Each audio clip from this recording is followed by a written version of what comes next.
klaseng mga players. Tapos na goal kick goal. Workshop ang inset. Maagi niya nakita. Kung kanya tamang kombinasyon. Pero sa pagpapahinga, ito, sinusubukan niya rin. Sa pagbabalik. Naman, sa puso po ito ng ating dalawa. 39 seconds. Remaining now first half. With the number of deflection goals.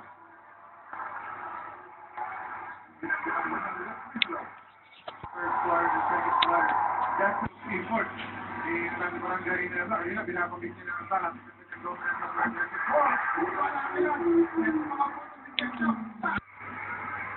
Obviously affected his back up the second quarter. Kita yun natin Jackson Brooks again. Again, it's very liquid Jackson Brooks in first quarter and second quarter.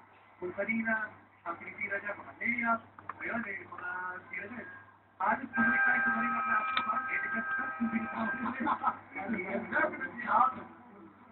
Jackson Brooks, pinagyan nila, agad ang partner, ang dalawang after grilling, ang partner sa punan ng barangay Ineba.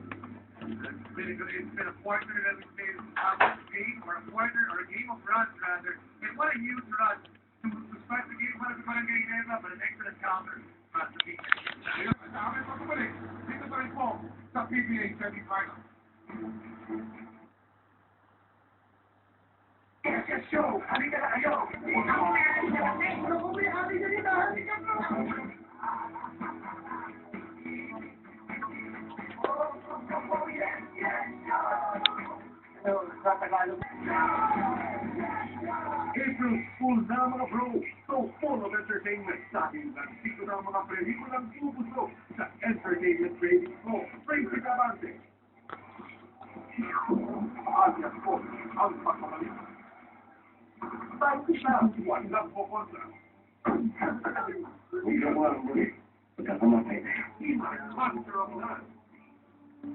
Kaya all out ang tawanan at aksyon ngayong Abril. Ito lang sa Pro. Craving for speed. Hungry for that adrenaline rush.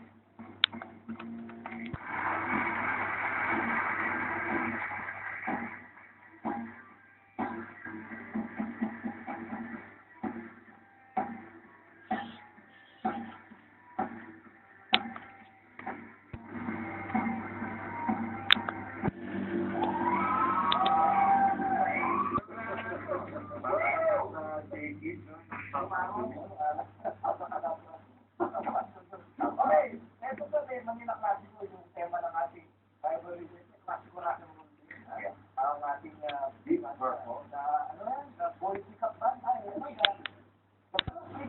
Big Factory yan, Big Factory. Gusto mo na silang laro ang sila yun, no? Okay. Wala pa. Okay, ito Ginebra ang Ginebra, ginagawa.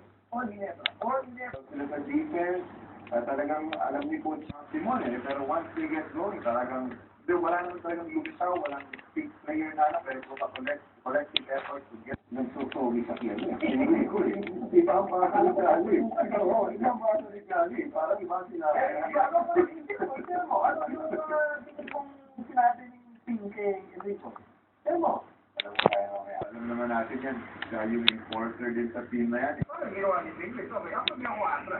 So, ito lahat ng players bugbog ang physical. Yes, physical na physical. Especially ngayon ang tawag sa PGA, initiating contact, especially no call yan. Talagang pure hard layup, pag pinadama, yung lang may foul. Ngayon, meron kang makikita, niloyo, sinasabi, walang foul, hindi tatawag, ginabago ng PGA ang brand of game. It's either you go hard or you go home. Actually, Coach, napag sinabi niyo sa kagabi, dun sa talking text para ako game. Very, very physical game. Dapat contact the inflow. And I'm sure, if you two gentlemen were playing in today, mag-enjoy ka. It's kasama yan. Effective mo yan. Talagang tama ka. Pagkamo din pong game na ito. Matapos ka na. What happened? Opening quarter.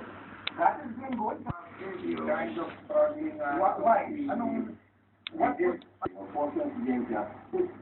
Hindi nangyayari madalas. And after winning Wilson, kinuha ulit. Hindi kanya neta. After po yan sa ilalim. Pero, between Willie Wilson and KJ Cañonera, mas mahirap kang umatake si Willie Wilson. Game 3 must be continued. There is a school of thought that having the Cañon Wilson, he feels he got momentum because of yung series nila against Miracles. Dahil sa pangano, dahil 2 straight games, diba? 2 straight wins, in fact. And siguro, yung, nandito na couple of baskets na